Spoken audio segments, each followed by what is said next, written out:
Nous avons pu voir combien des fois le diable vient nous détruire par un manque de connaissance, par un manque de clarté.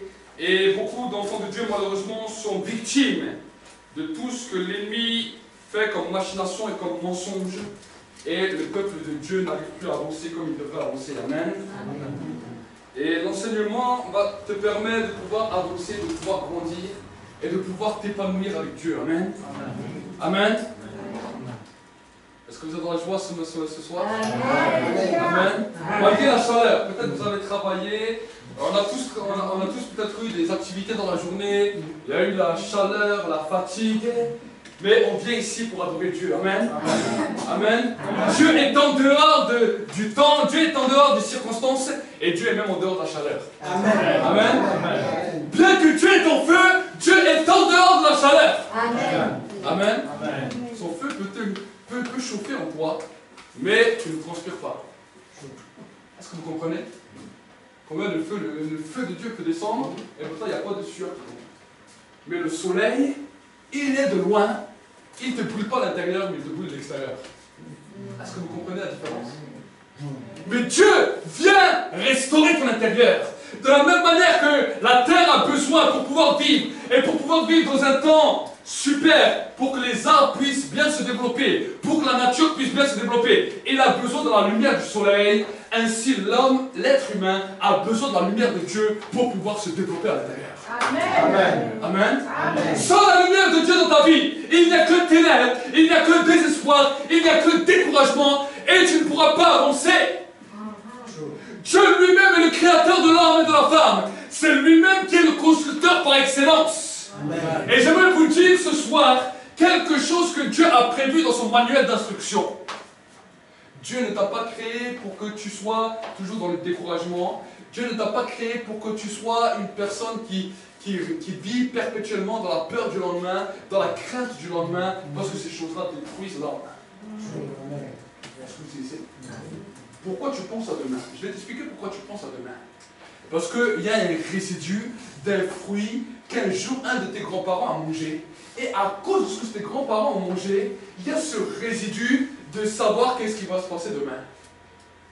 Quand Adam et Ève, ils étaient dans le jardin d'Éden, la Bible dit qu'ils étaient semblables à Dieu, qu'ils avaient l'autorité, qu'ils ne se souciaient ni du lendemain, parce que les fruits les arbres donnaient leurs fruits, ils pouvaient manger de tout ce qu'ils voulaient, et ils pouvaient se réjouir dans le jardin. Mais un jour, la Bible nous dit que Satan est venu sous la forme d'un serpent. On ne nous dit pas que c'est un serpent, on nous dit que c'est Satan qui a pris la forme d'un serpent. Et il est venu séduire Ève. Pourquoi il n'a pas séduit l'homme? Parce que l'homme parlait face à face avec Dieu. Et l'homme, chaque soir, quand il avait fini de parler avec Dieu, il venait rapporter à sa femme tout ce que Dieu a dit.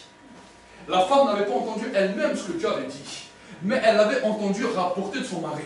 Alléluia. Et à un moment donné, elle se posait des questions. Elle se dit, mais est-ce que mon mari est fou ou est-ce ce qu'il me dit est la vérité?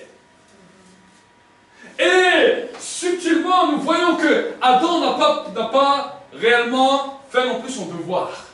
Parce que la Bible nous dit que quand Dieu a créé Ève, il a appelé Adam et Ève, il a dit, venez voir chez moi les deux. Je dois faire quelque chose qui n'a jamais encore été fait sur la terre. Mais je dois le faire pour que vous puissiez savoir comment vous tenir et être protégé de toute menace de l'ennemi. La Bible nous dit que Dieu a appelé Adam et Ève, il les a bénis. Et il leur a dit, multipliez-vous, remplissez la terre et soyez féconds. En d'autres termes, il a instauré le premier mariage sur la terre. Jusqu'alors, il n'y avait pas de mariage. Parce que c'était les premiers. Et Dieu a dit, je vais vous bénir.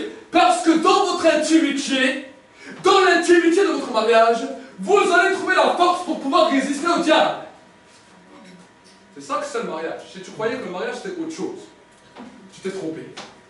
Amen.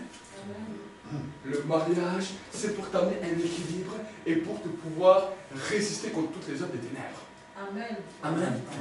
Et la Bible nous dit que Adam a entendu ce que Dieu a dit, mais n'a rien accompli.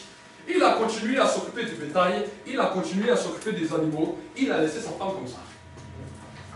C'est ça le premier problème de l'homme. Il a négligé sa femme, il l'a laissée, et sa femme a commencé à pousser. Surtout ceux qui sont mariés, ils savent de quoi je parle.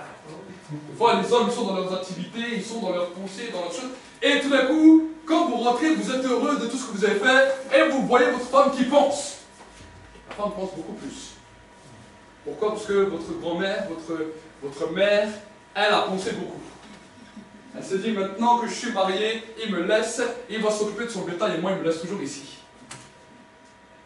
Mais, si vous regardez bien la Bible, elle a commencé à faire quoi? Elle a commencé à regarder à ceux qui étaient défendus. Est-ce que vous comprenez? À cause de la solitude des pensées, elle a commencé à regarder à ce qui était défendu pour attirer l'attention de son mari. Est-ce que vous comprenez? Et Satan a vu cela. Satan a vu cette faille et a dit, je vais venir et je vais lui parler. Et il a dit, écoute Ève, le jour où tu goûteras de ce fruit, tu vas devenir comme un Dieu. Tu auras la connaissance du bien et du mal. Tu sauras tout ce qui est bien, tu sauras tout ce qui est mal. Tu ne comprends peut-être pas pourquoi ton mari, il te laisse comme ça, mais quand tu vas goûter ça, tu vas comprendre tout. Et la Bible nous dit qu'elle a trouvé ce fruit agréable et bon. Non seulement elle en a mangé, mais elle a attendu que son mari rentre et il le fait manger aussi. Est-ce que vous imaginez?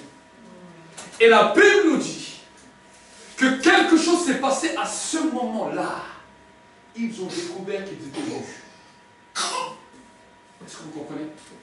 Ce qui est en train de détruire notre société aujourd'hui, notre société actuelle, c'est la connaissance du bien et du mal. L'homme croit qu'il connaît lui-même les choses qui sont bien, les choses qui sont mal, et à cause de ça, il se prend pour un Dieu. Est-ce que vous comprenez? Ce n'est pas une pomme, la Bible ne nous dit pas que c'est une pomme, comme des fois certains films vous le montrent. La Bible nous dit que c'est le fruit de la connaissance du bien et du mal. Amen. Et c'est à cause de cette connaissance qui est une connaissance qui est déréglée. C'est une connaissance qui est déréglée. Parce que Dieu seul sait ce qui est bien et Dieu seul sait ce qui est mal. Mais comme vous voyez l'homme, quand il essaie de réfléchir, de savoir ce qui est bien, ce qui est mal, même leurs lois sont tordues. Même la loi des hommes est tordue. Pourquoi? Parce qu'il croit savoir, mais il ne sait pas. L'influence qui est derrière est mauvaise. Et nous avons besoin de revenir à une nouvelle raison. Pas une raison de peur, pas une raison de crainte, mais une raison de l'esprit. Amen. Amen. La connaissance du bien et du mal, c'est ce qui te fait paniquer quand tes enfants vont à l'école. La connaissance du bien et du mal, c'est ce qui te fait paniquer quand tu vas à ton travail. Est-ce qu'aujourd'hui je serai encore là au travail? La connaissance du bien et du mal, c'est comment est-ce que je peux nourrir ma famille? Comment est-ce que je peux vivre dans ce temps de crise? Voici la connaissance du bien et du mal est un poison et quelque chose qui vient détruire les hommes et les femmes. La peur commence. La Bible nous dit que la première des choses qui a accompagné ce fruit du poison, ils ont vu premièrement qu'ils étaient nus, ils ont vu quelque chose, ils en ont déduit quelque chose, et ensuite ils ont eu peur quand ils ont entendu Dieu. La connaissance du bien et du mal te mettra toujours la peur face à Dieu. Qu'est-ce que ça veut dire la peur face à Dieu? Quand peut-être c'est le moment de prier, quand peut-être c'est le moment de passer un temps avec Dieu, tu vas trouver autre chose à faire. Parce que tu vas savoir que si tu viens devant Dieu, il y a peut-être certaines choses que tu devras régler. Il y a peut-être certaines situations de ta vie que tu devras changer. Il y a peut-être certaines pensées de ta vie ou certaines façons que tu as d'agir que tu dois changer. Qui te l'a dit? Personne. Mais tu le sais, parce qu'il y a une marque dans ton esprit dans laquelle le Saint-Esprit est en train de souffler sur la surface de la terre pour amener les hommes et les femmes à la repentance et à la connaissance de Dieu. Amen. Amen. La Bible nous dit que Dieu a mis une part de sa grâce dans chacun des êtres humains. Et c'est à cause de cette grâce, c'est écrit dans le livre des Proverbes, c'est à cause de cette grâce que l'être humain est en recherche de savoir ce qui se passe le jour où il quitte cette terre. Et malheureusement, tant qu'il n'a pas trouvé là où il va, tant qu'il n'est pas en paix avec Dieu, il se pose toujours un point d'interrogation. Il y a toujours 50 000 questions. Et le monde le sait, le diable le sait. Et c'est pour ça que dans nos pays, soi-disant civilisés, il a commencé à mettre une machine infernale pour que l'esprit de l'homme soit toujours occupé et pour qu'il ne se pose jamais les bonnes questions. Amen. Nous prions des fois pour que les gens puissent être touchés, pour que les gens puissent être sauvés. Mais j'aimerais vous encourager. Quand tu pries pour cela, dis Seigneur, bouleverse leur temps, bouleverse leur agenda, qu'ils commencent à se poser les bonnes questions, que les questions qui les hantaient quand ils étaient petits, les questions qu'ils n'avaient pas de réponse sur la connaissance de Dieu, commencent à revenir à la raison. Et tu verras alors que le Saint-Esprit entrera en action. Amen. fois on prie seulement, ah, Seigneur, fait qu'il vienne avec moi à l'église. Mais il a tellement sa pensée chargée, il va venir, et il va rester dans sa pensée chargée, il va passer, il va dire, ah, c'était joli, tu as dit, tu as compris les choses, il va dire, j'ai rien compris, mais c'est pas grave. Amen. Amen. Quand on appelle le Saint-Esprit, c'est pour cela que l'Église a le devoir d'appeler, d'invoquer le Saint-Esprit. Si nous n'invoquons pas le Saint-Esprit, tous les efforts que tu feras dans ce monde ne te serviront à rien. Tu peux être la personne qui dit, je vais faire le temps de prière le plus important pour le monde. Si tu n'invoques jamais l'Esprit, ta prière sera toujours stérile. Amen. Ce n'est pas seulement la prière qui change les choses, c'est la manière que tu as de prier. Pourquoi je dis ça? Parce qu'il n'y a pas que les chrétiens qui prient. Les musulmans prient, les bouddhistes prient, les religieux prient, tout le monde prie, les sorciers même prient. Et pourtant, malgré toutes leurs prières, ils ne connaissent pas Dieu. Ils peuvent s'enfermer dans des monastères, s'enfermer dans des pièces, se flageller. Les prophètes de Baal priaient, ils se flagellaient, ils se lacéraient, ils prenaient des couteaux, le sang coulait. Et pourtant, aucun d'eux ne connaissait Dieu. Pourquoi? Parce qu'ils n'invoquaient pas la bonne personne qui fallait invoquer. Amen. La Bible nous dit premièrement que nous avons reçu un nom. Au-dessus de tout nom, au-dessus de toute puissance, au-dessus de toute domination, au-dessus de tout esprit méchant, le nom de Jésus-Christ, le nom de Yeshua, le nom de Dieu Sauveur, c'est le nom que nous avons reçu. Amen. Amen. Chaque fois que tu commences à invoquer ce nom, le ciel écoute. Amen. Mais ce n'est pas tout d'invoquer ce nom. Il faut aussi invoquer celui qui suit ce nom. La Bible nous dit, Jésus a dit à ses disciples, restez à Jérusalem. Restez à Jérusalem jusqu'à ce que vous receviez la puissance qui vous a été promise d'en haut, la puissance du Saint-Esprit qui surviendra sur vous pour être mes témoins. Restez, cherchez, invoquez ma présence, cherchez ma présence tant qu'il se trouve encore. Amen. Amen. Amen. Le Saint-Esprit est Dieu sur terre. Il est le seul qui est Dieu sur terre. Parce que la Bible nous dit que le Père est au ciel et que le Fils est monté à sa droite et il intercède en notre faveur. Amen. Amen.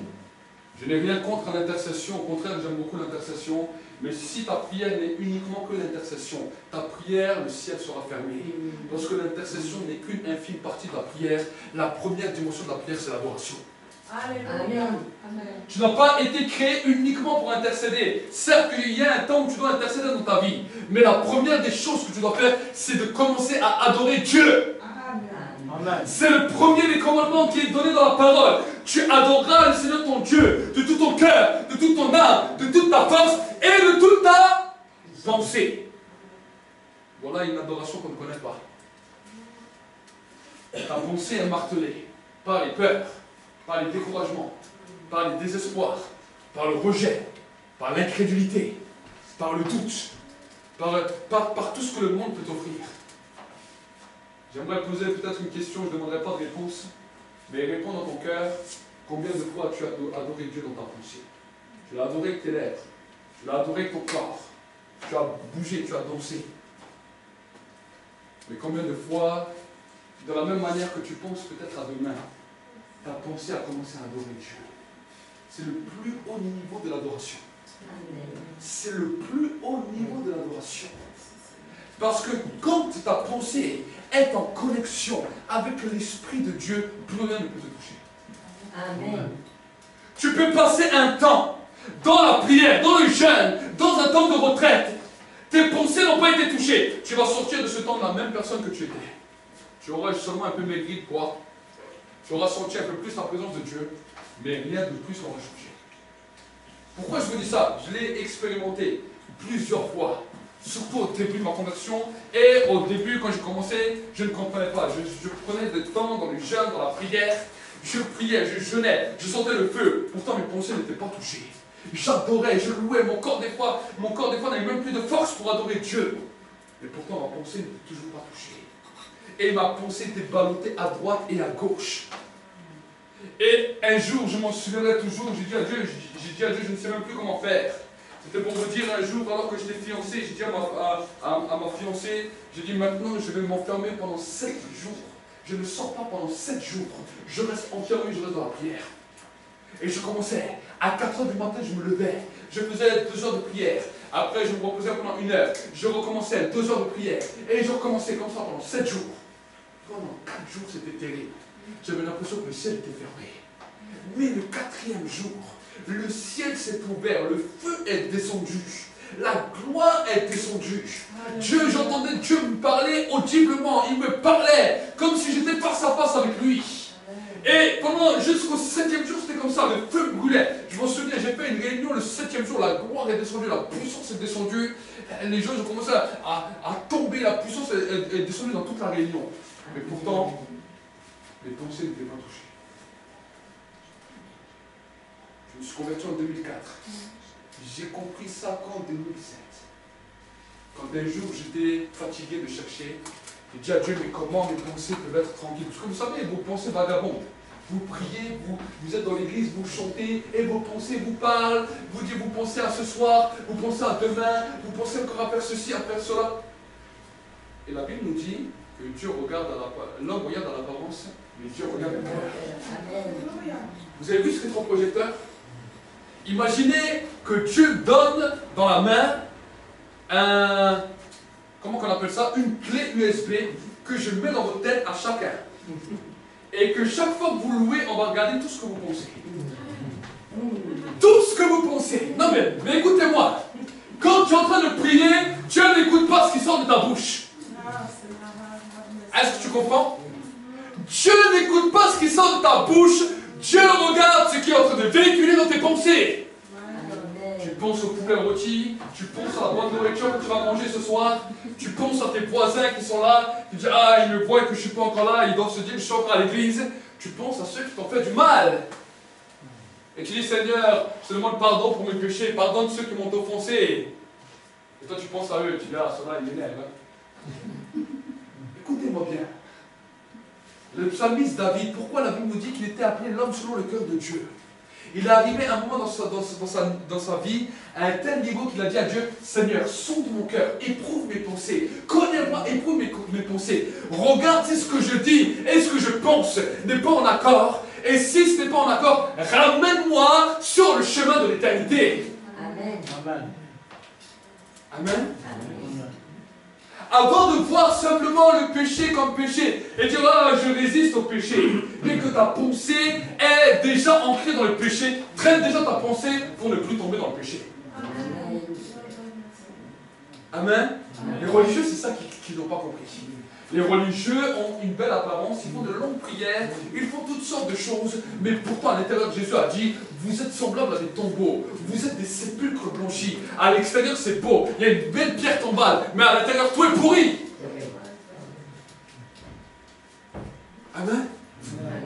C'est ça que Jésus voulait nous faire comprendre. C'est ça que Jésus voulait nous faire saisir. Alors c'est vrai que la première des adorations, tu adoreras le Seigneur ton Dieu de tout ton cœur. C'est bien. De toute ta force. Vous savez, le diable a voulu paralyser déjà une partie des gens qui prient en leur faisant croire qu'il faut toujours rester droit, qu'il ne faut jamais bouger, qu'il ne faut jamais rien faire. Pourquoi? Parce qu'il sait que s'ils adorent Dieu de leur force, une nouvelle étape les attend. Mais s'il les arrête là, il sait qu'il ne peut pas avancer plus loin. Parce qu'avant que la pensée soit touchée, il faut que le corps soit aussi soumis. Il faut que le corps soit aussi impacté. Il faut que le corps soit aussi touché par l'adoration. Et c'est pour cela qu'à un moment donné, des fois on peut taper les mains, on peut lever les mains, on peut ouvrir notre bouche, on peut crier fort. Je me souviens des fois, surtout au début quand je m'étais converti, des fois j'aimais bien choquer les gens. J'arrivais devant les gens et quand c'était le moment de prier, je priais fort, très fort, et je dis à Dieu, Seigneur, que ma prière fasse trembler tout le ciel. Que ma prière fasse trembler le ciel. Je veux crier tellement fort que le ciel tremble parce que je suis en train d'hurler. Amen. Est-ce que vous comprenez?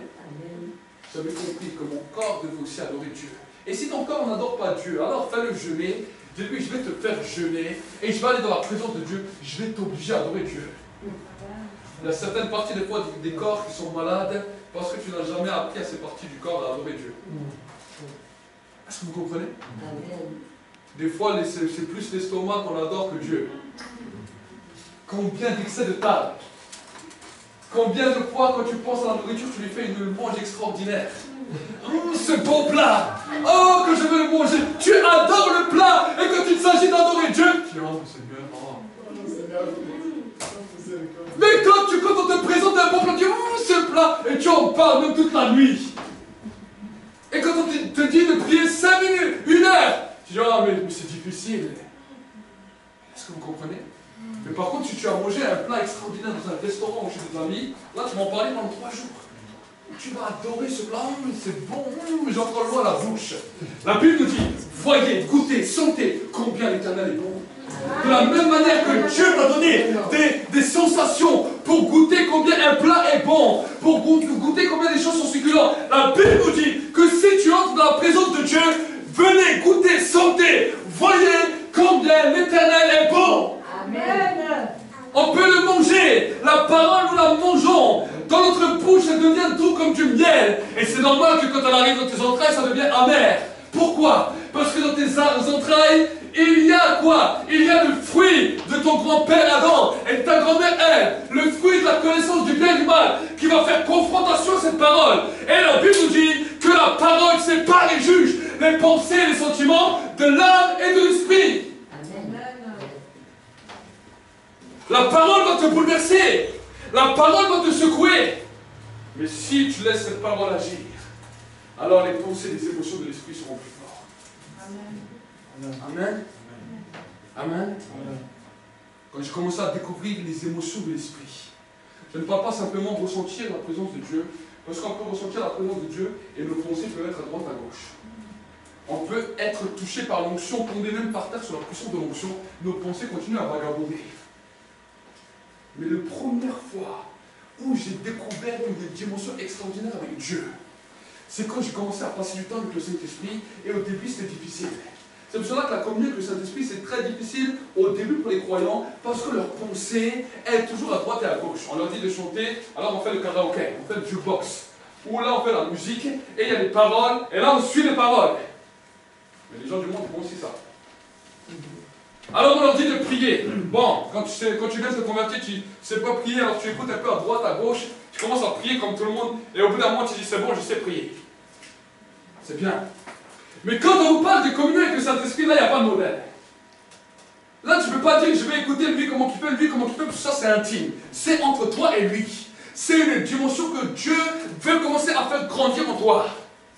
Et là c'est un problème monumental. Parce que là, tu te retrouves avec toi-même, alors que l'homme n'aime pas se retrouver seul avec soi-même. On aime bien se retrouver avec des amis, on aime bien se retrouver avec la famille, on aime bien être entouré. Mais chaque fois qu'on se retrouve seul, il y a quelque chose qui ne va pas. Alors, l'être humain a compris, ils ont créé la télévision. Parce qu'il sait que quand tu te retrouves seul, il te met un petit écran où il y a plein de personnes devant toi qui te racontent toutes sortes de bêtises, qui te fait rire, et tu crois que tu n'es pas seul. C'est ça la télévision. Ils ont voulu te donner une vision, ils ont mis un cadre. Amen. Mais Dieu veut te donner une vraie vision, pas avec une télé. Amen. Une vision que tu sais. Amen. Amen. Et je me souviens alors que j'étais là, en train de chercher la présence de Dieu. Dieu m'avait révélé, mais je n'arrivais pas à rentrer là-dedans. Je n'arrivais pas à rentrer dans sa présence. Au bout d'un moment, je dis, Saint-Esprit, j'ai un problème. Je dis, je parle avec toi, j'essaie de discuter avec toi. Quand il s'agit d'intercéder, il n'y a pas de problème. Je peux intercéder pour les gens, je peux intercéder pour les problèmes. Mais là, je parle avec toi. Je suis en train de découvrir une personne seule à seule. On ne parle pas ni de mon couple, ni de mon foyer, ni de mes enfants. Je ne parle même pas de l'église, du ministère. Je parle de personne. Je commence à discuter seul avec Dieu. Je dis, mais quand je parle avec toi, j'ai un problème. C'est que ma pensée n'arrive pas à saisir que tu es vraiment là. Et je me souviens, j'ai tellement bataillé qu'à un moment je dis aide-moi. Et le Saint-Esprit a posé sa main, si je peux appeler sa main, parce que je ne sais pas s'il a une main ou s'il n'en a pas de main, mais c'est comme si sa main se posait sur ma vie et j'ai entendu un clac, quelque chose de très fort. Et quand j'ai entendu ce clac, tout d'un coup dans ma pensée, dans mon esprit, je savais que c'était vraiment là. Et quelque chose d'extraordinaire a commencé à se produire quand cela s'est passé. Mes pensées étaient comme anesthésiées. il y a eu comme une paix qui est venue, alors que mes pensées partaient toujours à droite, à gauche, en haut, en bas, de travers, et je pensais de tout et n'importe quoi. Là, c'est comme si je ne pensais plus à rien d'autre qu'à Dieu. Et moi-même, j'étais étonné. Je commençais à lui parler, je lui dis, mais Seigneur, c'est un truc de malade. Je dis, premièrement, je crois, je sais vraiment que tu es là, je le sais, même si quelqu'un me dit le contraire, je sais, personne ne peut m'enlever ça. Je dis, deuxièmement, mes pensées sont passées où ils ont disparu. Et plus que j'ai commencé à grandir dans cette communion, chaque fois que j'entre dans cette communion et que la porte du ciel s'ouvre, mes pensées commencent à devenir anesthésiées. Et à un moment donné, quand le feu vient, je peux adorer d'une autre manière qu'avec la bouche, je peux l'adorer en esprit. Parce que la Bible nous dit car Dieu est esprit. Et il faut que ceux qui l'adorent en esprit et en vérité. Quand on parle d'adorer Dieu en esprit, ce n'est pas de parler en langue. Le parler en langue est un don spirituel qui nous construit, qui nous édifie, qui nous prépare pour entrer dans une autre dimension. La Bible nous dit que le parler en langue est un don qui vient pour que le Saint-Esprit puisse prier en notre faveur. Ce n'est pas une adoration, c'est une intercession de la part de l'Esprit. Mais par contre, quand il y a une adoration de l'Esprit, c'est quand ton esprit, quand ta pensée est connectée à Dieu, et c'est ta pensée elle-même qui adore Dieu, avec un langage que tu comprends, que tu saisis sans même ouvrir la bouche. Ça, c'est quelque chose qui est dur. C'est le plus haut niveau de l'adoration. Et si nous commençons à comprendre, vous savez, la première fois que j'ai découvert, pour moi, ça m'a fait étrange. Parce que j'ai vu comme si mon corps se déchargeait comme une batterie.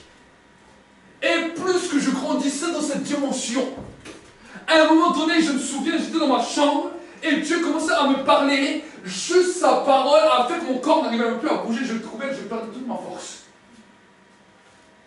J'étais même dans ma chambre, mon épouse est venue, elle a dit, qu'est-ce qui t'arrive? Je dis, Dieu me parle, mais je perds mes forces. Tellement que l'intensité était forte. Et je me souviens que dans ce temps-là, une semaine ou 2 semaines après, on est allé voir une soeur qui avait des problèmes de délivrance. Et je suis allé accompagner de mon épouse qui était ma fiancée à l'époque. Et j'ai ramené encore une autre soeur pour intercéder. Et pendant que je suis en train de prier, tout d'un coup, le feu descend. Et la personne que j'ai amenée avec pour intercéder, elle tombe par terre, elle a les yeux qui se révulsent. Elle commence à insulter tous les sens. Et elle commence à faire des voiles planées dans toute la salle. Dès que je m'approche d'elle, elle faisait des voiles planées. Et moi, je me pose la question, je dis, mais qu'est-ce qui lui arrive à elle? Pourquoi elle m'insulte comme ça? Je n'avais pas tout de suite compris ce qui se passait. J'avais quelques mois de conversion. Et pendant que j'étais dans ce temps-là, je sens le feu qui continue à brûler. Et je commence même ma veste, je pose sur elle, elle faisait des voiles planées juste avec ma veste. Et moi, je ne me voyais pas. Mais tout d'un coup, ma fiancée me regarde, elle ferme les yeux. Il y avait encore une autre soeur et elle me regarde, ils ferment tous les yeux. Je dis, je suis tellement affreux que ça, je leur fais tellement peur, parce qu'ils m'ont regardé, mais comme s'ils avaient peur. Et moi, je ne me suis pas vu, mais à un moment donné, je marche, et il y avait une glace devant moi, une vitre, un miroir. Quand je me suis vu moi-même, j'ai pris peur. J'étais rouge, mais pas rouge de coup de soleil, j'étais rouge, ma peau était comme le feu, mes yeux étaient rouges, tout était rouge, je n'ai jamais vu un rouge comme ça. Et je sentais le feu, mais qui ne me faisait pas mal, mais qui était fort. Et quand le temps de la gloire s'est fini, tous mes vaisseaux de tout mon visage avaient éclaté. Toutes mes veines de mon visage avaient éclaté. À cause de la gloire et de la présence de Dieu. Amen. Alors je ne veux pas dire que chaque personne peut vivre les mêmes choses. Si Dieu vous fait vivre, moi je l'ai vécu qu'une fois ça. Amen. Mais je vous dis que quand vous rentrez dans la présence de Dieu, il y a des choses extraordinaires qui peuvent commencer à se produire. Amen. Ton temps va être changé. Ton temps va être bouleversé. Au lieu de vieillir, tu vas rajeunir. Amen. Amen. La Bible nous dit que Dieu renouvelle tes forces comme le buffle. Amen. Amen. Plus tu vas être vieux, plus tu vas être fort. Amen. Amen. Je parle à tous les âgés là. Oui. Amen. Amen. Vous avez la possibilité. Pourquoi? Parce que quand on entre vraiment dans la présence de Dieu, qu'est-ce qui se passe? La Bible nous dit, rachetez le temps, car les jours sont mauvais. Comment pouvons-nous acheter le temps? Est-ce que tu peux prendre un billet de 100 €, le poser comme ça devant dis, je rachète mon temps. Ce n'est pas comme ça qu'on rachète le temps. Mais racheter le temps, c'est quand tu entres dans l'espace-temps, dans un temps qui est défini autrement, dans le temps de l'éternité, dans le temps de la présence de Dieu. Et Dieu peut te faire revenir sur des choses du passé, sur des choses du futur, pour bouleverser tout ce qui va se passer autour de toi. Amen. Si l'Église commence à comprendre ça, quand tu vas comprendre que tu viens à l'Église, pas simplement pour venir à l'Église, pas simplement pour venir entendre un sermon, mais pour chercher la présence de Dieu, pour entrer dans l'espace-temps, et pour que dans l'Église, nous puissions changer et bouleverser notre monde, en entrant dans le temps de l'action de l'éternité. Alors tu vas voir que venir à l'église va te faire du bien. Amen. Amen. Amen. Amen. Quand tu vas venir à l'église malade, quand tu vas rentrer dans cette présence, Dieu te fait entrer dans un espace-temps où il te redonne la vigueur sur tous tes membres. Amen. Il va commencer à arroser tous tes membres. Pas simplement du corps, mais aussi de l'âme. Parce que ton âme a beaucoup souffert. Amen. Amen. Qu'est-ce que c'est l'âme? L'âme, c'est la sphère de tous tes sens. Le toucher, le goût, l'ouïe, l'odorat, tous les sens que tu as, où tu peux reconnaître le chaud du froid, le salé du sucré, ce sont les sens de ton âme. Et ton âme a des fois été aigrie par la vie. Vous savez, le psalmiste David, à un moment donné, je vais parler d'un psaume que tout le monde connaît. Le psaume où le psalmiste David parle de l'Éternel est mon berger. Je ne manquerai de rien. Et je vais un petit peu vous décortiquer un petit peu ce psaume pour que vous allez comprendre à la manière qu'il doit être compris. Des fois, nous prenons ce psaume, nous le récitons, nous le mettons en chanson, nous le chantons, mais nous ne comprenons même rien de ce psaume. Ce psaume, nous le chantons, mais nous sommes comme des aveugles quand nous chantons ça. Mais j'aimerais vous montrer le contexte dans lequel David vivait. David avait reçu l'onction, Dieu l'avait choisi pour une mission particulière. Et à cause de ce que Dieu avait imparti en lui, à cause de ce que Dieu avait donné en lui, il a commencé à être pourchassé, il a commencé à être chassé des siens, chassé de ses frères, chassé de son père, chassé du royaume même dans lequel il habitait. Le roi Saül a voulu le tuer à cause de l'onction que Dieu lui avait départie. Il n'avait rien demandé à personne, il avait simplement adoré Dieu de la manière qu'il devait être adoré, et Dieu a honoré cela, Dieu l'a oint, Dieu l'a mis à part, et à cause de cela, il a eu plein de difficultés. My God. Yes. Il s'est trouvé, et des hommes l'ont suivi. La Bible nous dit que ceux qui ont suivi David étaient des vauriens. N'étaient pas les meilleurs. Saül avait le choix de tous les hommes de valeur qui l'ont suivi. Mais il en a fait des lavettes. Pourquoi? Parce que quand Goliath s'est présenté, aucun d'eux n'a levé l'épée, n'a levé le javelot pour aller combattre Goliath. Ils étaient tous tremblants. Il a fait de tous ces valeureux guerriers des lavettes, bien qu'il avait reçu l'onction. Mais David était différent. David, c'était tous les vauriens, tous les gens qu'ils avaient jetés, tous les gens qui n'avaient aucune valeur, que tout le monde disait jamais ces gens n'arriveront à quelqu'un, à quelque part. Il s'identifiait à David, parce qu'il voyait en David ce petit homme, peut-être fragile aux yeux des hommes, mais fort en Dieu à cause de l'onction. Il voyait quelque chose de nouveau, et ils ont dit avec cet homme, on va pouvoir grandir. Amen. Et ils ont commencé à l'accompagner. Et les problèmes de David sont devenus leurs problèmes. Amen. Amen. Amen.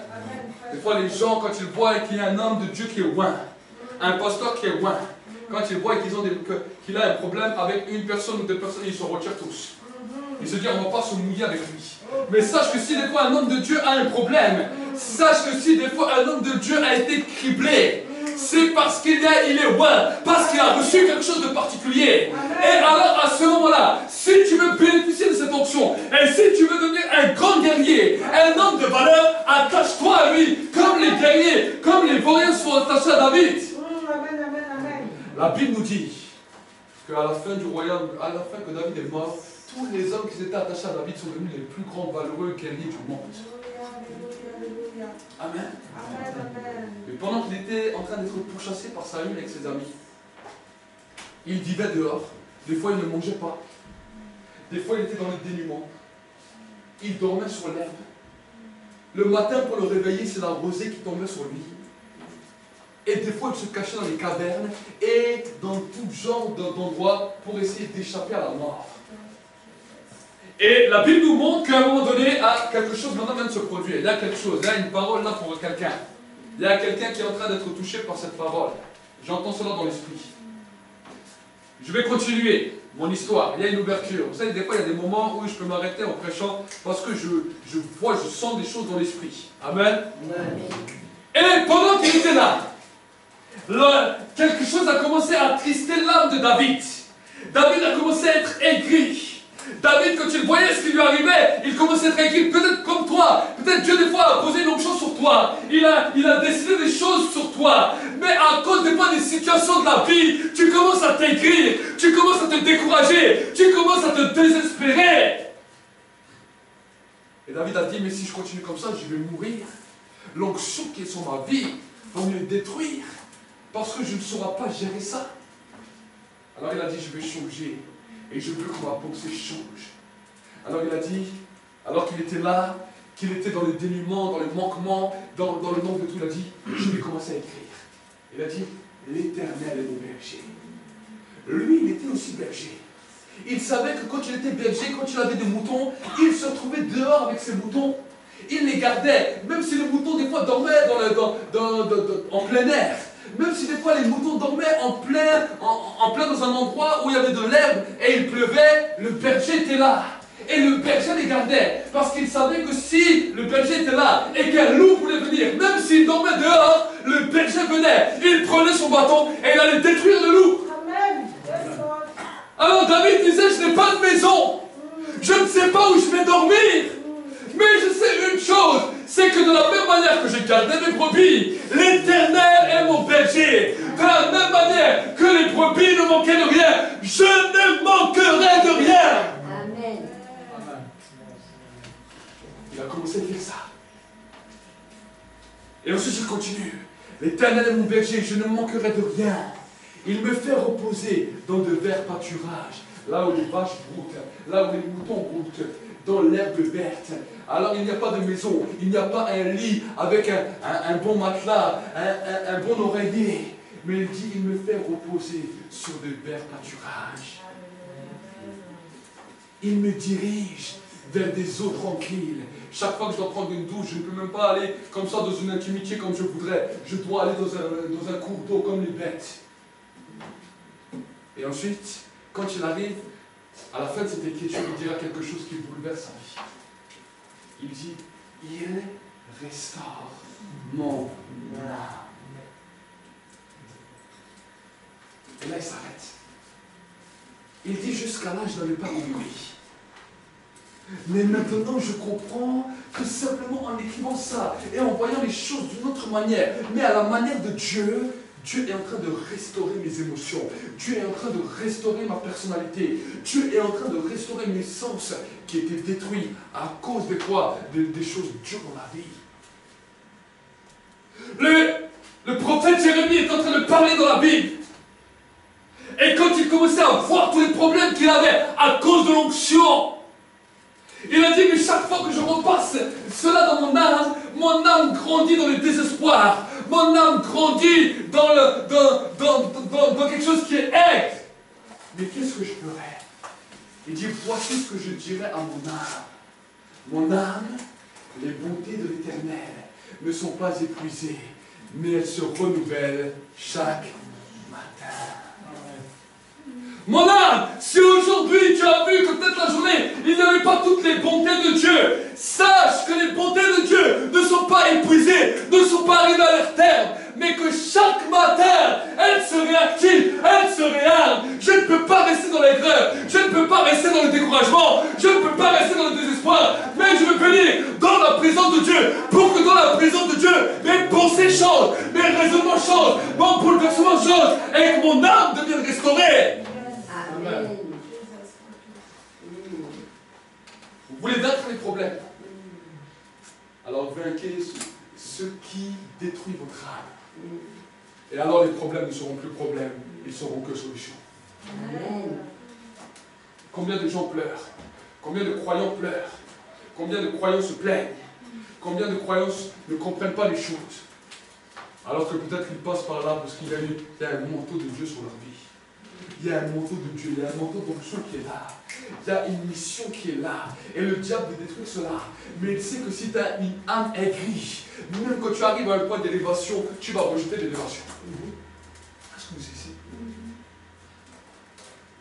chaque problème que nous passons et qui détruit notre âme à l'intérieur est quelque chose de terrible. C'est pour cela que quand on pratique même les délivrances, on ne parle pas de lien du corps, on ne parle pas de lien d'esprit, on nous parle de lien d'âme. Les démons ont compris. Ils s'en foutent que tu viennes à l'église, ils s'en foutent que tu as accepté Jésus. Mais si ton âme est détruite, ils savent que tu rejetteras ton élévation. Amen. Ça, Saül n'a pas compris. Lui, il élevait toujours son âme. Il croyait que tout ce qu'il faisait était bien. Il continuait à croire que même quand il faisait des choses mal, de toute façon je suis loin, de toute façon j'ai l'onction, il est passé à côté de tous les plans que Dieu avait prévus pour lui. Amen.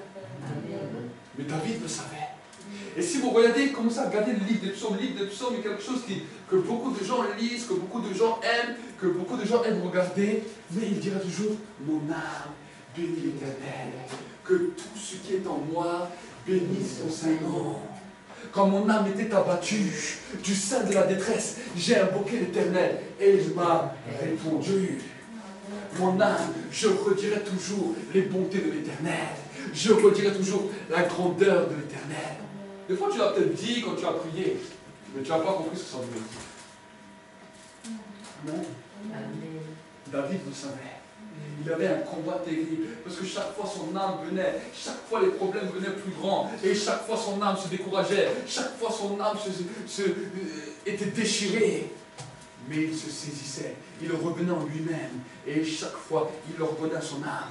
À un moment, son âme était en train de l'amener dans toutes sortes de chemins différents. Il a dit, maintenant mon âme, je t'ordonne de te tenir tranquille et de te mettre en silence devant l'Éternel. C'est écrit dans un des psaumes. Pourquoi il disait ça? Parce que son âme est en train de lui parler. Ah, tu t'imagines maintenant, avec ce problème, et encore ce problème, et cette situation. Il a dit, mon âme, je t'ordonne maintenant de la fermer. Je t'ordonne maintenant de te taire et de te mettre en silence devant l'Éternel. Amen. Amen. Combien de fois tu parles à ton âme? C'est ça qu'on appelle les chrétiens charnels. Vous savez, c'est pas simplement celui qui prie ou qui jeûne qui est spirituel et l'autre qui est charnel. Celui qui est charnel, c'est celui qui se laisse diriger par son âme.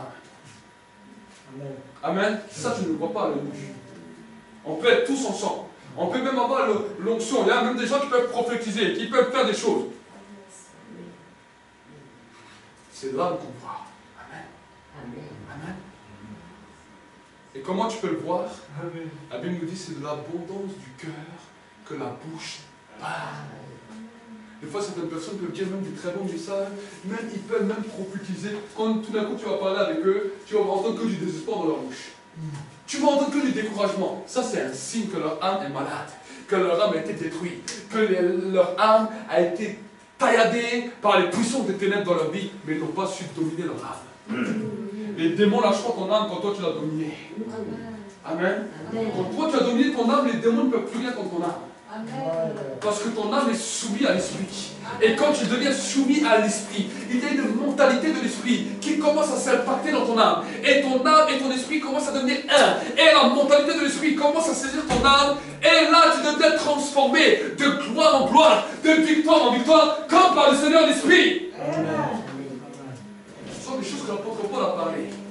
Qu'à l'époque, les premiers croyants avaient de la difficulté à comprendre. Aujourd'hui, nous avons 50 000 enseignements, des bons enseignements, des enseignements de tous genres, de toutes sortes. Mais malgré tous ces enseignements, on voit que le bon nombre de croyants a leur âme qui est malade, leur âme est terrible, et beaucoup de gens, beaucoup de chrétiens ne marchent pas par l'esprit, mais marchent par la chair. C'est pas parce que tu parles en langue que tu marches par l'esprit. C'est dans la dimension intérieure, comment ton âme a été restaurée. Le parler en langue est un des charismes, est un des dons. Dieu ne se repent pas des dons. Dieu peut donner des dons. Dieu peut donner des dons de prophétie, parole, connaissance, discernement d'esprit, tout genre. Mais si ton âme est malade, malgré même tous ces dons, tu ne pourras pas te réjouir. Et je sais de quoi je parle. J'ai commencé le ministère, je croyais que quand j'allais commencer le ministère, la joie allait, c'est le ministère qui allait me combler, c'est le ministère qui allait faire de moi l'homme le plus bien, parce que j'avais plein de frustrations, plein de découragement, mais quand je suis allé dans le ministère, c'était pire. C'était pire. Je voyais à un moment donné dans mon ministère tellement de guérisons, tellement de miracles, de délivrances. J'ai vu 2 résurrections de mort. Je voyais ça, mais mon âme était malade. Parce que mon âme ne prenait même plus plaisir à ça. Carrément, des fois, j'étais maintenant... Des fois, quand cela m'arrivait, mon âme ne prenait même plus plaisir. Et je trouvais ça normal. Les gens, ils étaient devant moi, ils étaient comme au 7e ciel, ils voyaient les choses, ils disaient, waouh, c'est merveilleux. Mais moi, je ne prenais plus plaisir à ça. J'ai dit, je suis passé à côté de quelque chose et je dois découvrir ce qui me manque. C'est quand j'ai découvert le Saint-Esprit, en 2008. Alors je me suis converti en 2004, en 2006, je suis rentré dans le ministère pastoral. On a vu des délivrances, des conversions, on a vu des choses extraordinaires avec Dieu. Mais en 2008, quand j'ai découvert la personne du Saint-Esprit, et que mes pensées ont commencé à être touchées, que mon âme a commencé à être touchée, que le Saint-Esprit a commencé à restaurer la personne que j'étais, mais en profondeur. Alors à ce moment-là, je ne cherchais plus simplement une notoriété, ou ce que les gens pensaient de moi, ou ce que les gens allaient dire de moi. J'étais en paix avec moi-même, parce que je sais une chose, c'est que la multitude des gens ne pourront jamais rassasier ton âme, mais la présence de Dieu, seul, pourra faire de toi l'homme, la femme, le plus heureux de la terre. Amen. L'argent ne peut pas changer ça non plus. Regardez les stars aujourd'hui. Ils croient qu'avec l'argent, ils sont heureux. Leur âme est heureuse. C'est pour cela qu'il y a le plus grand des problèmes avec la drogue, les suicides et tout genre de problèmes. Regardez Hollywood ce qui se passe. Si l'argent aurait amené un désir de l'âme, on l'aurait su. Et c'est pour cela que chaque fois que les croyants sont découragés, ils aiment les psaumes. Ah, le livre des psaumes, c'est quelque chose qu'ils aiment. Et ils lisent des psaumes. Des fois, ça leur fait pleurer, mais ils ne comprennent pas. Pourquoi David a parlé de l'âme? Pourquoi 90% des psaumes parlent de l'âme? Et qu'à la fin de la vie de David, Dieu a appelé David l'homme selon mon cœur. Un homme qui n'avait même pas toujours le Saint-Esprit sur lui. Un homme dans lequel le Saint-Esprit n'habitait pas permanent sur lui. Quoi qu'il avait reçu l'onction, le Saint-Esprit n'était pas permanent sur lui. Parce que le Saint-Esprit est venu permanent le jour de la Pentecôte. Amen. Mais malgré cela, David travaillait durement à son âme. Il veillait durement sur son âme. Chaque jour, il faisait des analyses de son âme. Et chaque fois qu'il voyait que son âme l'amenait dans un autre chemin, il invoquait l'Éternel. Invoque-moi au jour de la détresse, et je te répondrai. C'est quoi la détresse pour toi? Ah, quand j'ai plus d'argent sur mon compte en banque. Ça, c'est ma détresse. C'est pas ça la détresse. L'argent, ça vient, ça part. La réelle détresse, c'est quand ton âme est abattue.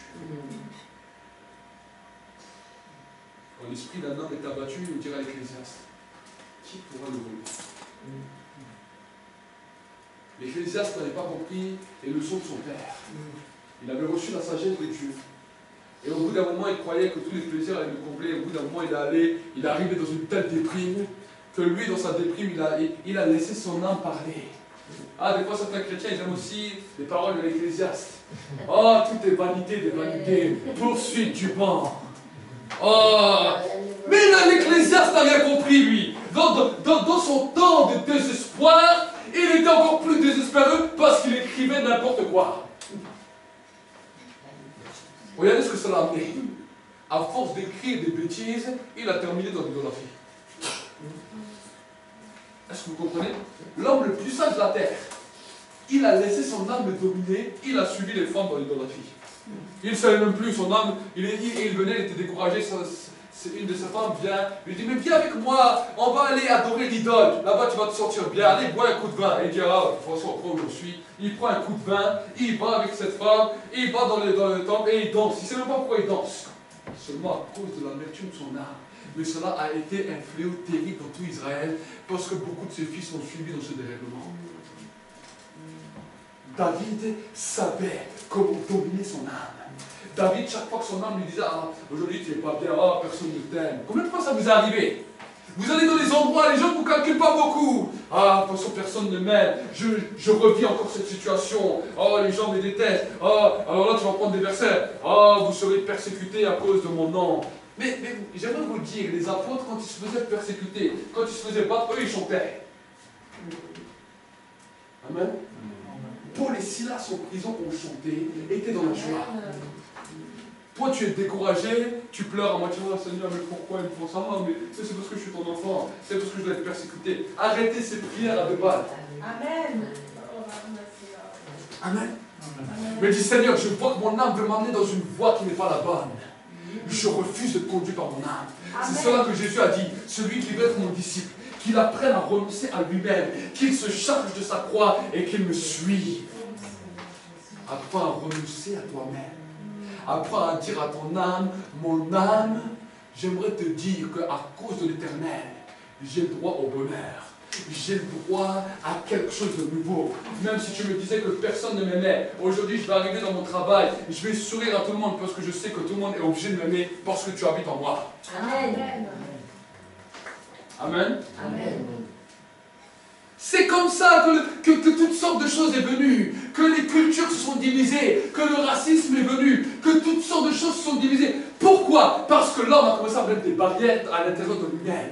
Et tout ce qui ne lui ressemblait pas, il l'a rejeté. Amen. Amen. Je suis content parce qu'ici je vois un petit peu tout genre de couleurs. Des Africains, des Arabes, des Français. Il manque encore des Chinois. Amen. Amen. Mais ils vont venir. Amen. Le seul endroit où toutes les barrières culturelles peuvent tomber, c'est dans l'église, dans la maison. Amen. Amen. Amen.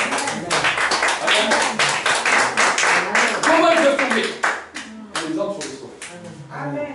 Si les âmes ne sont pas restaurées, tu peux mettre une église de 10 000 personnes avec 10 000 cas où aucun âme n'est restauré, ça va être le désastre, ça va être la guerre. C'est pour cela que dans les églises, des fois, il y a des divisions, il y a des problèmes. Parce qu'on a oublié qu'il y a un problème de l'âme. On essaie de leur enseigner des choses spirituelles alors que leur âme est malade. Amen. Amen. Si l'âme n'est pas guérie, comment tu veux comprendre des choses spirituelles? Si la compréhension de ton âme est détruite, comment tu vas comprendre des choses de l'esprit? Déjà, ton esprit est rebelle, dans ton âme est rebelle à l'esprit. Donc, si tu n'apprends pas à dompter ton âme, quand tu vas entendre un homme de Dieu, ouais, qui va prêcher, au lieu de recevoir l'onction, tu vas sortir de ce lieu en étant en colère contre lui. Est-ce que vous imaginez? Et c'est ça, des fois, qui donne des fois des accès à des esprits de colère, où des personnes commencent à s'énerver, à commencer même à insulter, quand l'onction commence. Parce que leur âme est malade. Le diable a un droit sur leur âme. Des fois, c'est à cause du non-pardon. Des fois, c'est à cause du rejet. Des fois, c'est à cause de l'idolâtrie. Des fois, c'est à cause du bien-plaisir de sa propre personne. Tu penses qu'à toi. Tu ne regardes que sur toi. Tu crois que tu es le meilleur. Quand tu es dans la rue, il y a des gens, ils ont ça dans leur âme. Ils croient que quand ils sont dans la rue, toutes les filles vont nous regarder. Ah, toutes les filles vont croire que c'est moi le plus bel homme. Toutes les femmes, quand il y a certaines femmes qui marchent, ah, quand je marche, ah, regarde cette femme comme il me regarde. Peut-être que même pas toi, il est en train de penser à autre chose. Est-ce que vous savez? Il y a des choses dans l'âme qui se passent que vous ne dites pas. Surtout en tant que chrétien. Quand on est dans le monde, des gens, on essaie de cacher. Mais quand on est chrétien, là, il faut avoir une bonne attitude. Si le pasteur l'entend, ou si tel et tel frère l'entend, qu'est-ce qu'ils vont penser de moi? Alors, tu as un petit œil comme ça, un petit radar comme ça. Et des fois, tu laisses les penser. Arrêtez d'être des hypocrites. Et commencez à dire, Seigneur, je veux traiter mon âme. Seigneur, j'ai un problème là, j'ai un problème là, j'ai un problème là, mais je veux commencer à traiter ça. Amen. Amen. Amen. Amen. Amen. J'ai appris moi-même. Vous savez, des fois, quand vous avez des frustrations, au lieu de rien dire, de te morfondre sur toi-même et de ruminer ça, de laisser ça ruminer comme une cocotte et après de faire tout et n'importe quoi, mets-toi devant Dieu et dis, Seigneur, cette situation a révélé quelque chose sur ma personnalité. Tout d'un coup, j'ai commencé à avoir un drôle de sentiment qui vient. Je veux le traiter maintenant, pas après, pas demain, maintenant. Un jour, ma frère me téléphone. Il me dit, frère, j'ai un problème, j'ai péché. Je dis, ok, qu'est-ce que tu as péché? Il me dit, voilà, mon épouse et tout, on s'aime vraiment beaucoup, mais mon épouse devait amener un de mes enfants chez une autre personne. Et quand elle est allée là-bas, il y avait le mari de l'autre personne qui était là. Et moi, juste quand j'ai appris qu'il y avait le mari, je me suis mis dans une colère. Pourtant, mon épouse n'a rien fait. Elle vient, elle a juste parlé. En plus, il y avait aussi la femme du mari qui était là. Ils ont juste discuté. Mais juste savoir qu'il y avait un autre homme là-bas, je suis devenu fou. Et j'essaie de me contenir. Et je restais, je brûlais dans ma maison.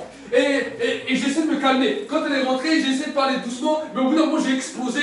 Je l'ai engueulée. Je lui ai pas dit pourquoi je l'ai engueulée. Mais j'étais méchant avec elle. Elle n'a rien compris. Et après, je suis allé devant Dieu et je demandais pardon. J'ai dit, écoute-moi mon frère.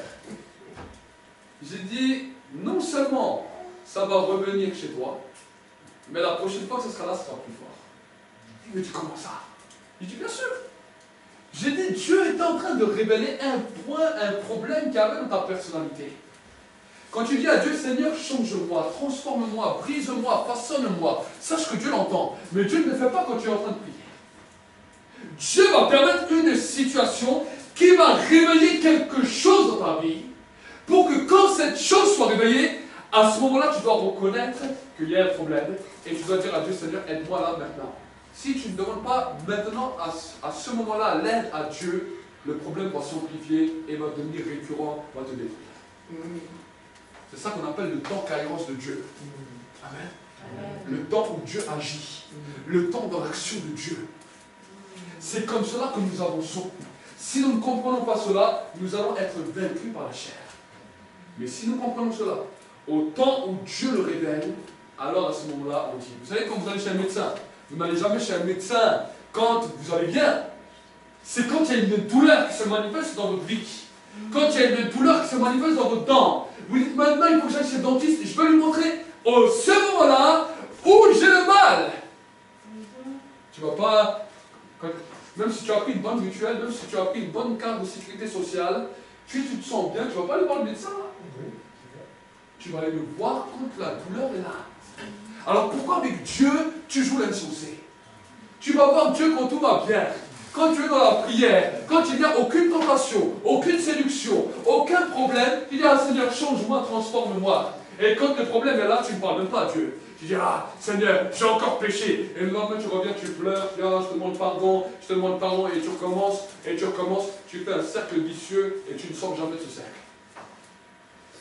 Amen. Là, change ta prière et dis, Seigneur, je vais apprendre à dompter mon âme. Mais quand le problème commence à se manifester, je veux t'appeler. Invoque-moi au jour de la détresse et je te répondrai. Invoque-moi quand ton âme est malade, quand ton âme est en train de paniquer, quand tu vois qu'il y a une injustice et que quelque chose est en train de te retourner à l'intérieur. Des fois, il y a des injustices que nous vivons. Des fois, tu marches dans la rue, tu as l'impression que les gens pensent des choses mal de toi. C'est ton âme qui est en train de te dire ça. C'est pas la réalité. Si tu dis, Seigneur, j'ai un problème, je marche dans la rue, je crois que tout le monde parle mal sur moi. Je te demande de changer mon âme, parce que mon âme a été blessée, et je crois que tout le monde m'en veut, alors c'est faux. Amen. Amen. Change ton attitude, maîtrise ton âme, et alors la vie de l'esprit va commencer à changer. Et c'est pas facile. Parce que ton âme va te dire, non, mais c'est bien, personne ne te comprend. Vous savez, des fois, on pense comme ça pendant des heures. Ah, personne ne te comprend. T'as vu comme ils sont méchants avec toi. Ah, mais c'est pas grave. Ah, tu les pardonnes, tu les bénis. Arrête ces genres de choses. Si l'offense vient sur ta vie, et que tu as été guéri de l'offense ne te touche plus. Tu ne vas même plus penser à ça. Quand les gens vont te dire, ah, je te rappelle ce qui s'est passé, tu n'as pas eu de chance. Tu dis, ah bon, il s'est passé quoi? Parce que tu ne prendras plus d'importance. Mais tant que ton âme reste malade, tu garderas toujours l'importance. Et tu mettras l'importance. Et chaque fois que tu mets l'importance, en fait, tu es en train de mettre un autel qui va élever ton âme et qui va t'éloigner de Dieu. Et après, tu vas dire, Seigneur, tu as disparu. Seigneur, tu m'as abandonné. Dieu ne t'a jamais abandonné. C'est toi qui l'as abandonné. Amen. Amen.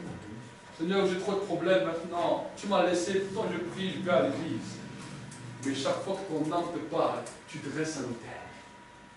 Si tu commences à maîtriser ton âme, alors tu vas alimenter l'autel de l'esprit. Tu vas dresser l'autel de l'esprit. L'autel de l'esprit où il y a des problèmes. Alors que Israël était dans un temps de sécheresse. Israël était dans un temps de désert. Israël était dans un temps où pendant 3 ans, la pluie n'était pas tombée. Il manquait de l'eau. Les bêtes commençaient à dépérir. Ils avaient beau essayer d'invoquer tous les désirs de l'âme. Jézabel leur proposait toutes sortes de choses. Rien ni personne n'y marchait. Élie a dit, il a dressé l'autel. Il a dit, revenez à Dieu. Le Dieu qui répond par le feu, celui est le vrai Dieu. Je redresse l'autel. L'autel que vous avez détruit. L'autel que votre âme a détruit. L'autel que les situations ont détruit. L'autel qui avait été détruit et renversé. Élie a dit, je rebâtis l'autel. Mais revenez à l'Éternel et la pluie tombera. Amen. Amen. Amen. Ce soir, ce que Dieu a prévu pour toi, peut-être que les problèmes ont détruit ton autel. Alors, viens devant, on va prier ensemble. Peut-être que les situations ont détruit ton âme. Alors, viens devant. Et commence à prier. Viens devant, ne regarde pas sur moi, viens devant, approche-toi et commence à prier. Rebâtissons l'autel. Néhémie a rebâti le temple. Néhémie a rebâti le temple. Esdras a rebâti le temple. Là où le nom de l'Éternel était invoqué. Et commence à dire, Seigneur, je vais maîtriser mon âme. Commence à parler à ton âme. Si d'autres encore veulent venir, il y a encore la place, il y a encore le temps. Il y a encore le temps. Et ferme tes yeux quand tu viens. Ferme tes yeux quand tu viens et prie. Ferme tes yeux quand tu viens et prie. Que tu sois jeune, que tu sois vieux, prie. Commence à prier.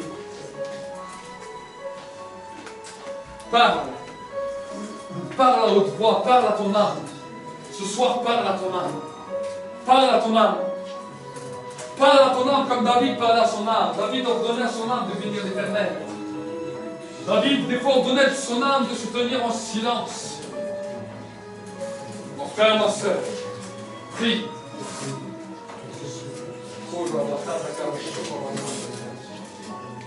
Oh Seigneur, mon Dieu, mon roi, mon âme te bénit. Mon âme te bénit. Et je te demande, Seigneur, que l'âme de mes frères et mes sœurs commence à trouver une restauration. Trouve une restauration. Et Seigneur, mon Dieu, mon roi, un peuple qui marche par l'esprit commence à grandir et se lever. Prie Dieu. Prie Dieu.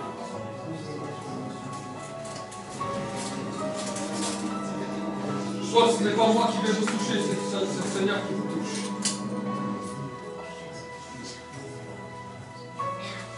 C'est pas moi qui vais imposer la main sur vous quand vous êtes approchés de Dieu. C'est Dieu qui fait quelque chose. C'est Dieu qui fait quelque chose. C'est l'Éternel qui met un souffle nouveau sur ton âme. Oh Saint-Esprit. Que ta parole sépare et juge les pensées et les sentiments.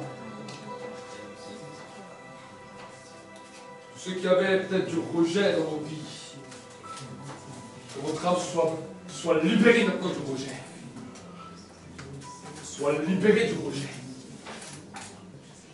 Je veux déclarer une fraîcheur sur votre âme. Tous ceux et celles peut-être qui, leur âme les mettait en colère. Les colères des fois inexpliquées. Recevez maintenant un temps de rafraîchissement. Que maintenant là où votre âme était irritée, que dans la même manière que le docteur met de l'alcool sur des blessures, que maintenant l'huile de l'onction commence à couler sur vos blessures. L'onction de l'Éternel est sur moi, regardez-moi loin. C'est là Jésus. Pour guérir ceux qui ont les cœurs brisés.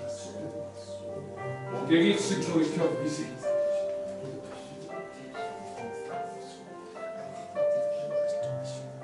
Reste maintenant en silence et fais quelque chose. Tu lèves juste les mains.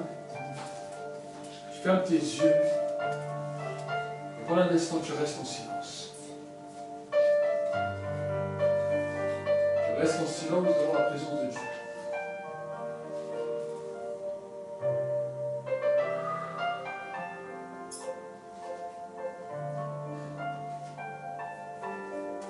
Le prophète Samuel tenait de cette manière tous les matins. Chaque fois que la parole de l'Éternel lui était adressée, il ne laissait tomber à terre aucune des paroles. Élie avait redressé l'autel. Et quand il a entendu la parole de Jézabel, son âme a été paniquée. La Bible nous dit que quand il était sur le mont Carmel, le doux murmure est descendu. Le doux murmure. La douce brise légère. Et Élie est en train de dire, je suis le seul. Jézabel a tué tout le monde. Son âme était dans le découragement. Le Seigneur lui dit, il y a 7000 personnes qui sont restées debout et qui n'ont pas fléchi le genou devant les braves. Tu n'es pas le seul dans ton chemin. Il y a des hommes, des femmes qui mènent le même combat que toi. Et l'apôtre Paul nous dira, combat le bon combat de la foi. Recevez-le. La paix dans vos âmes. La paix dans vos âmes. La paix. Je ne parle pas d'un vide de l'esprit, comme le yoga ou des choses comme ça. Mais je parle d'une réelle paix qui surpasse votre intelligence. Qui surpasse votre intelligence. Et qui vous gardera vos pensées et votre cœur en Christ Jésus. En Christ Jésus. De penser sur Dieu. De penser sur ton Créateur.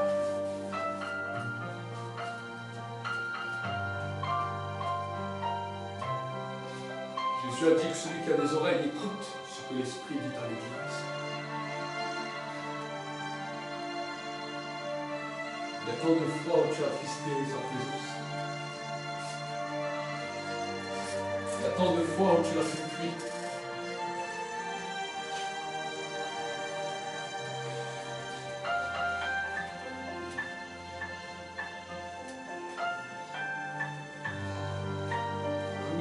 Déversé loin de nous, Seigneur.